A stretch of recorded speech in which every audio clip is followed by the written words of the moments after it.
पड़ता, इसको अडॉप्ट करने से कोई फर्क नहीं पड़ता था। और मोस्टली इलेक्ट्रिशियन जो है अभी भी इसी फिनोमिनन को लेके चलते हैं और इस करंट की डायरेक्शन ऑफ फ्लो को कहते हैं कन्वेंशनल करंट। लेकिन इन रियलिटी क्या है, इलेक्ट्रॉन्स जो हैं वो कंडक्टर के अंदर बहते हैं और सोर्स ऑफ इलेक्ट्रिसिटी से नेगेटिव टर्मिनल से पॉजिटिव टर्मिनल की तरफ बहते हैं। ये है रियल करंट, ठीक है बेटा। तो करंट के बारे में हमने ये पढ़ा। फिर हमने ये पढ़ा था कि करंट एक फिजिकल क्वांटिटी है। करंट क्या है? एक फिजिकल क्वांटिटी। और फिजिकल क्वांटिटी ऐसी क्वांटिटीज होती है जिनको मेजर किया जा सकता है, जिनको मापा जा सकता है, जिनको मापा जा सकता है। तो जिसको मापा जाता है उसकी कोई ना कोई यूनिट होती है। तो इसलिए करंट की यूनिट जो है वो है एम्पियर। और करंट को मापने के लिए जो इस्तेमाल होता है आला, हमने वो पढ़ा था एमीटर। वो हमने क्या पढ़ा था? एमीटर। और एमीटर को हमने दो तरह के सर्किट पढ़े थे, series circuit and parallel circuit. Series circuit and parallel circuit. Ammeter को जब करंट को मापने के लिए यूज किया जाता है तो हमेशा सीरीज सर्किट में लगाया जाता है।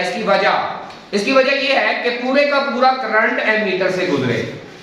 सीरीज सर्किट में यही है ना कि एक ही करंट को गुजरने का एक ही रास्ता है। अगर हम करंट को मापना चाहते हैं तो हम चाहते हैं कि सारे का सारा करंट एमीटर से गुजरे, तभी हम उसको सही माप सकेंगे ना। तो इसलिए जब भी एमीटर को किसी सर्किट में जोड़ा जाता है करंट के फ्लो को मापने के लिए, हमेशा उसको सीरीज में जोड़ा जाता है। ठीक है बेटा, ये आपने याद रखना है। करंट की यूनिट क्या है? एम्पियर। करंट को मापने वाला आला क्या है? एमीटर। और एमीटर को कौन से सर्किट में किस तरह लगाया जाता है? इन सीरीज लगाया जाता है। सीरीज में लगाया जाता है ताकि एक्यूरेट या बेहतर मेजरमेंट हासिल की जा सके। कभी भी पैरेलल सर्किट में नहीं लगाया जाता। सेकंड जो हमने टर्म पढ़ी थी वो थी बेटा वोल्टेज। वोल्टेज क्या है? वोल्टेज बेटा पोटेंशियल है, इलेक्ट्रिक पोटेंशियल। अब देखे, अगर हम पानी की टंकी छत पे होती है ना, तो हम उसको जितना बुलंद करेंगे तो पाइप में उतना ही प्रेशर ज्यादा आएगा। पाइप में उतना ही प्रेशर ज्यादा आएगा। ये तो था वाटर पोटेंशियल, उसकी पोजीशन की वजह से, उसकी पोजीशन की वजह से। अब चार्जेस का किसी भी बैटरी के अंदर, सेल फर्ज करें आप ले लें या मोबाइल की बैटरी ले लें, उसके अंदर ये होता है कि जब हम उसको चार्ज करते हैं तो उसके अंदर जो पोटेंशियल डिफरेंस है, यानी पॉजिटिव और नेगेटिव पोल्स के अंदर जितना चार्जेस का डिफरेंस होगा वो बैटरी उतनी ही चार्ज है, उसकी वोल्टेज उतनी ही ज्यादा है, उसकी वोल्टेज उतनी ही ज्यादा होगी। वोल्टेज क्या है? जैसे टैंकी को हम जितना बुलंद करेंगे उतना ही उसके पाइप में प्रेशर बढ़ता जाएगा। हम जितना पोटेंशियल डिफरेंस को बढ़ाएंगे किसी बैटरी के अंदर या चार्ज के या इलेक्ट्रिक करंट के सोर्स के अंदर, जितना वोल्टेज में डिफरेंस होगा दो टर्मिनल्स के दरमियान, इसको जो है वो पोटेंशियल डिफरेंस भी कहते हैं। वोल्टेज का पोटेंशियल डिफरेंस तो जितना ज्यादा होगा उस सोर्स ऑफ इलेक्ट्रिसिटी का वोल्टेज भी उतना ही ज्यादा होगा। जो छोटा घड़ियों में सेल इस्तेमाल होता है उसकी वोल्टेज 1.5 होती है। जो मोटरसाइकिल में बैटरी यूज होती है उसकी वोल्टेज कितनी होती है? 12 वोल्ट की होती है।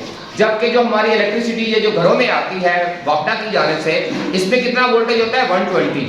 कितना होता है? 120। तो जितना वोल्टेज बढ़ाते जाएंगे उतना ही फ्लो ऑफ करंट भी बढ़ता जाएगा।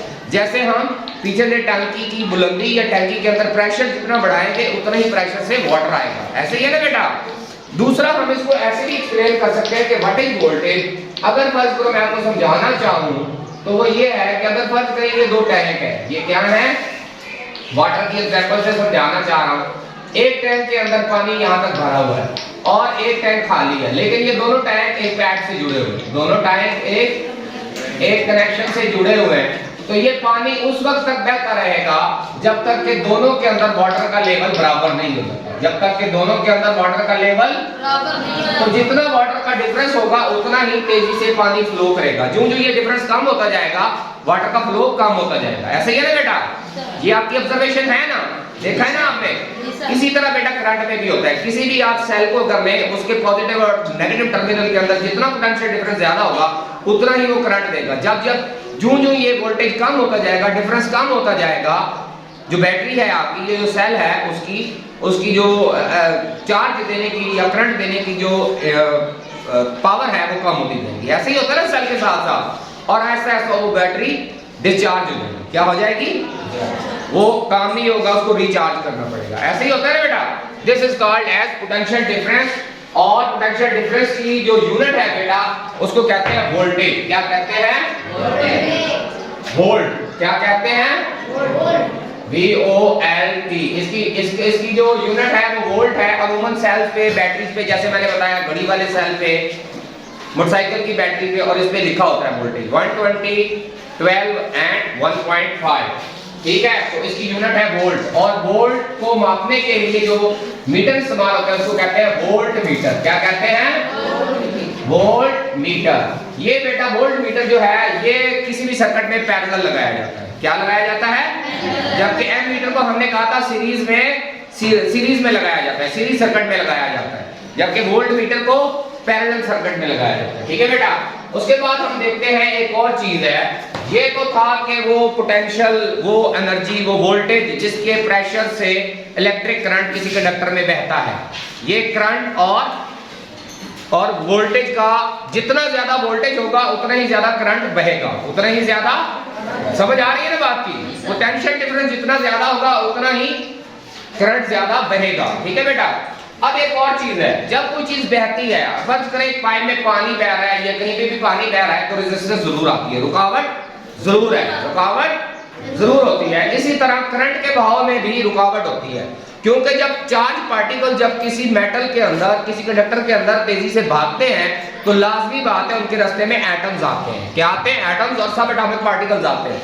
तो जब ये चार्ज पार्टिकल जब उन एटम से टकराते हैं तो उनकी मूवमेंट में रुकावट आती है, उनकी मूवमेंट में रुकावट आती है। इसको कहते हैं रेजिस्टेंस, रुकावट, करंट के बहाव में रुकावट। ये जो आइडिया दिया था बेटा, ये दिया था 1827 में ओहम में।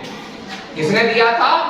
जॉर्ज साइमन ओहम ने 1827 में। इसने ये आइडिया दिया था कि करंट के बहाव में भी रुकावट आती है, और बेटा यही रुकावट जो है, इसी की बुनियाद पे हम ऐसी इलेक्ट्रिकल अलायंसेस या इंस्ट्रूमेंट्स बनाते हैं, जैसे इस्त्री है जो हीट पैदा करती है, हीटर है, बल्ब है। तो हम इनमें क्या करते हैं? हम ऐसे मटेरियल्स को यूज करते हैं जो करंट के फ्लो में बहुत ज्यादा रेजिस्टेंस देते हैं, जो करंट के बहाव में बहुत ज्यादा रेजिस्टेंस देते हैं, जिसकी वजह से वो जो मेटल है, वो जो धात है, वो गर्म हो जाती है। वो क्या हो जाती है? क्योंकि रगड़ से हरारत पैदा होती है। आप अगर दो हाथों को रगड़े, आप सब लोग अपने हाथों को रगड़े, हरारत पैदा हो रही है। ये बेटा रगड़ की वजह से हरारत है। जब बड़े पैमाने पे इलेक्ट्रॉन या चार्ज पार्टिकल एटम से, कंडक्टर के एटम से टकराते हैं तो उनसे हीट पैदा होती है, और ये हीट इतनी ज्यादा होती है कि वो रेड हॉट हो जाते हैं, गर्म हो जाते हैं।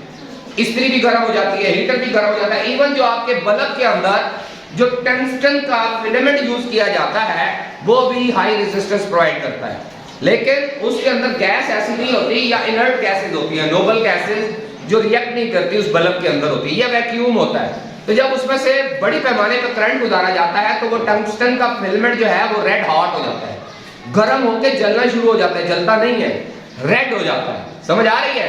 इसकी वजह से रोशनी पैदा होती है। ये बल्ब की स्कीम है। ये क्या है? ये हमारे इलेक्ट्रिक बल्ब की रोशनी पैदा करने की स्कीम है। ठीक है बेटा। अच्छा जी, उसके बाद हमने देख लिया करंट के फ्लो को या चार्ज के फ्लो को करंट कहते हैं। जितना ज्यादा पोटेंशियल डिफरेंस होगा उतना ही ज्यादा करंट बहेगा, और करंट के बहने में रेजिस्टेंस है। इन तीनों चीजों के दरमियान एक रिलेशन है, इन तीनों चीजों के दरमियान एक रिलेशन है, यानी करंट, वोल्टेज और रेजिस्टेंस के दरमियान एक रिलेशनशिप है। इन तीन मिकदारों के दरमियान में उस रिलेशनशिप को कहते हैं बेटा ओहम्स लॉ। क्या कहते हैं? ओहम्स लॉ, ओहम का कानून। ओहम ने ये कैलकुलेशन हमें दी कि अगर हम वोल्टेज को करंट से डिवाइड कर दें तो हमें रेजिस्टेंस की मिकदार मिलती है, रेजिस्टेंस की वैल्यू मिल जाती है कि फलां कंडक्टर जो है वो करंट के फ्लो में इतना रेजिस्ट कर रहा है। ठीक है बेटा। तो ये आपने जरूर मेमोराइज कर लेंगे। इसमें से एक और चीज आप देखें कि इन तीन मिकदारों में से अगर हमें दो मिकदारें पता हो तो थर्ड मिकदार को हम कैलकुलेट कर सकते हैं। ठीक है बेटा। अच्छा, रेजिस्टेंस को जो है, रेजिस्टेंस की एक यूनिट भी है, क्योंकि वोल्टेज और करंट और ये भी एक फिजिकल मिकदार है रेजिस्टेंस। रेजिस्टेंस की जो यूनिट है वो जॉर्ज साइमन ओहम के नाम पे ही ओहम रखी गई है। रेजिस्टेंस की यूनिट को क्या कहते हैं? ओहम। ठीक है बेटा। सो ये भी आपने याद रखना है कि ओहम जो है ये रेजिस्टेंस की यूनिट है, और इसको भी ओहम साइंटिस्ट के नाम पे रखा गया। फिर हम देखते हैं इलेक्ट्रिक पावर। इलेक्ट्रिक पावर क्या चीज है? ये भी बड़ी इंपॉर्टेंट टर्म है। आप जितने भी कोई भी इलेक्ट्रिकल इंस्ट्रूमेंट आप लेते हैं उसके ऊपर वोल्टेज लिखा जाता है। मसलन बल्ब होते हैं आपके 60 वाट का, वाट लिखा होता है ना, वोल्ट 60 वोल्ट, 1000 वोल्ट, 100 वोल्ट, ये मुख्तलिफ वोल्टेज लिखे होते हैं। क्या लिखा होता है? वोल्ट्स लिखे होते हैं, उनकी पावर लिखी होती है कि फलां इंस्ट्रूमेंट जो है वो कितनी एनर्जी को, कितनी इलेक्ट्रिकल एनर्जी को किसी दूसरी एनर्जी में कन्वर्ट कर सकता है, कितनी एनर्जी को दूसरी एनर्जी में। मसलन पंखा जो है वो इलेक्ट्रिकल एनर्जी को मैकेनिकल एनर्जी में बदल रहा है, तो जितना ये पावर से बदलेगा, जितनी इसको पावर चाहिए होगी, उसको इसका वोल्ट कहेंगे। क्या कहेंगे? सॉरी, क्या कहेंगे? वोल्ट। ये WOLT लिखा होता है। क्या लिखा होता है? वाट। सॉरी, वोल्ट कह रहा हूं, वाट लिखा होता है। इतने वाट का बल्ब है, इतने वाट की इस्त्री है, वाट लिखा होता है ना। 1000 वाट, 100 वाट, 60 वाट। तो ये बेटा उस इंस्ट्रूमेंट की कैपेबिलिटी या उसकी काबिलियत होती है कि वो कितना करंट लेके उसको एनर्जी की किसी और फॉर्म में बदलता है। मसलन एलिमेंट्स होते हैं तो 1000 वाट का एलिमेंट है, बट वाट लिखे होते हैं ना, 1000 वाट का एलिमेंट है, 500 वाट का, 600 वाट का, इस्त्रियों के एलिमेंट्स हैं, बल्ब है, हर एक की यूनिट लिखी होती है, पंखे की यूनिट लिखी होती है कि ये कितनी पावर लेकर, इलेक्ट्रिक पावर लेकर उसको एनर्जी की किसी और फॉर्म में बदलता है। इसको क्या कहते हैं? वाट। इसको क्या कहते हैं? वाट। WOLT वाट। अब हम आगे चलते हैं, यूनिट ऑफ इलेक्ट्रिसिटी। हमें इलेक्ट्रिक बिल आते हैं ना बेटा हर महीने, हमारे घरों में आते हैं ना बिजली के बिल, और काफी बड़े बड़े आते हैं, पार चढ़ जाता है। तो अब हम ये देखते हैं कि ये मापा कैसे जाता है। हम कहते हैं कि इतने यूनिट सड़ गए हमारी इस महीने हमारे इतने यूनिट कंज्यूम हुए। कितने यूनिट कंज्यूम हुए? हम यूनिट में बात करते हैं ना। तो अब हम देखते हैं कि वो यूनिट होता क्या है, एक यूनिट कैसे बनता है। हमारे घरों में जो मीटर है वो एक यूनिट कब कहता है कि एक यूनिट आपने बिजली कंज्यूम कर ली है, उसको आप जानते हैं वो क्या होती है? पता है किसी को? मैं आपको बताता हूँ। होता क्या है कि अगर आपके घर में कोई ऐसा आला है जिसकी पावर जो है वो 1000 वाट है। कितनी है? 1000 वाट। इसका मैं आपको मिसाल देता हूँ। वो आपकी इस्त्री है, आयरन, जो आपकी बिजली से चलने वाली इस्त्री है ना, हमारे यहाँ अमूमन 1000 वाट की यूज की जाती है। किस वाट की होती है? 1000 वाट की जो इस्त्री है वो यूज की जाती है। और कोई भी आपके घर में या किसी भी इंडस्ट्री में ऐसा आला जिसकी पावर 1000 वाट हो और वो आला पूरा 1 घंटा चले, वो आला पूरा 1 घंटा चले, तो वो जितनी बिजली यूनिट करेगा, इस्तेमाल करेगा, वो 1 यूनिट बनेगी, वो 1 यूनिट बनेगी। इसीलिए हम 1 यूनिट को कहते हैं किलोवाट आवर। क्या कहते हैं? Kilowatt hour. अब किलो का मतलब क्या है? 1000। किलो का मतलब क्या होता है? 1000। यानी ग्राम है, और 1000 ग्राम कितना होता है? 1 किलोग्राम होता है ना। तो किलो मीन 1000। वाट जो है उसकी पावर है, वाट क्या है? उसकी पावर है, और पर आवर है, HOUR। यानी 1 घंटे तक 1000 वाट की कोई चीज 1 घंटे तक लगातार चले तो वो कितने यूनिट इस्तेमाल करेगा? 1। इस तरह बेटा आपकी बिजली कैलकुलेट की जाती है। समझ आ गई है?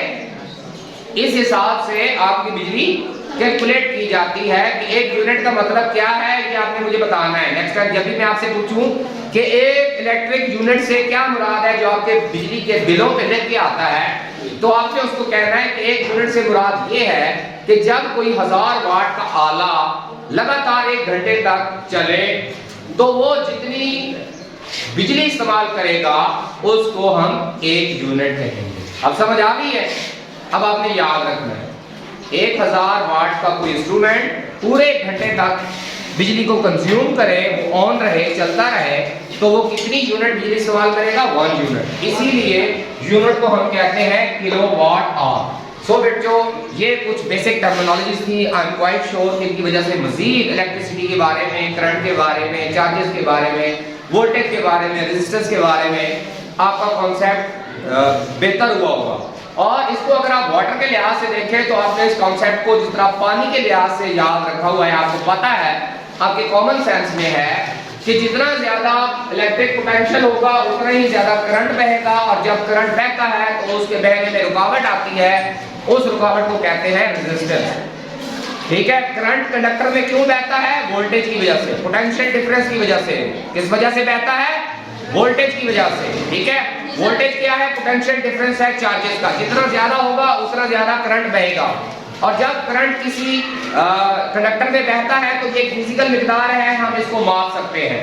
जब करंट बहता है तो उसके रास्ते में रुकावट आती है क्योंकि चार्ज पार्टिकल्स एटमों से टकराते हैं। किसी मटेरियल में रेजिस्टेंस ज्यादा होती है, किसी मटेरियल में रेजिस्टेंस कम होती है। मसलन कॉपर की वायर जो है वो रेजिस्टेंस कम मुहैया करती है, इसलिए वो कम हॉट होती है। लेकिन जो टंगस्टन है जिसको बल्ब में यूज किया जाता है वो करंट के फ्लो में बहुत ज्यादा रेजिस्टेंस देती है, इसलिए वो जल उठती है, इसलिए वो रेड हॉट हो जाती है। समझ आ रही है? जितनी भी ऐसे इंस्ट्रूमेंट्स हैं जिनको हम जिनके जरिए हम इलेक्ट्रिसिटी से हीट पैदा करते हैं, उनके अंदर ऐसे मटेरियल यूज किए जाते हैं जो करंट के फ्लो में रेजिस्टेंस प्रोवाइड करते हैं। फिर 1827 में एक ऐसा साइंटिस्ट आया था जिसको जॉर्ज साइमन ओहम कहते हैं। उसने इलेक्ट्रिक करंट, वोल्टेज और करंट के बहाव में रुकावट यानी रेजिस्टेंस के दरमियान एक रिलेशन को जो है ना इन्वेंट किया था, डिस्कवर किया था, या उसने ऑब्जर्व किया था और उसको मैथमेटिकल फॉर्म में उसने साबित किया था।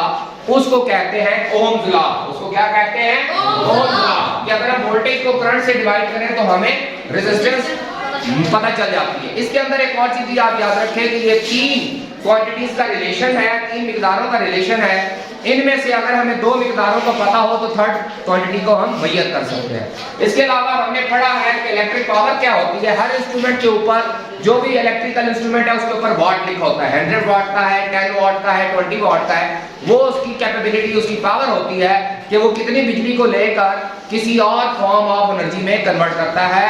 इसको उसकी पावर कहते हैं और इसको वाट में दिखाया जाता है। Unit of electricity on our electric bill, ये क्या होती है? यूनिट को तो हम जानते हैं, इसको हमने रिपीट किया है तो हमने इसको समझा है कि एक यूनिट से क्या मुराद है। एक यूनिट से मुराद ये है कि 1000 वाट वाला कोई ऐसा आला जैसे कि इस्त्री है, हीटर है, अगर वो पूरे 1 घंटे तक चले तो हम बिजली की 1 यूनिट को यूज करते हैं।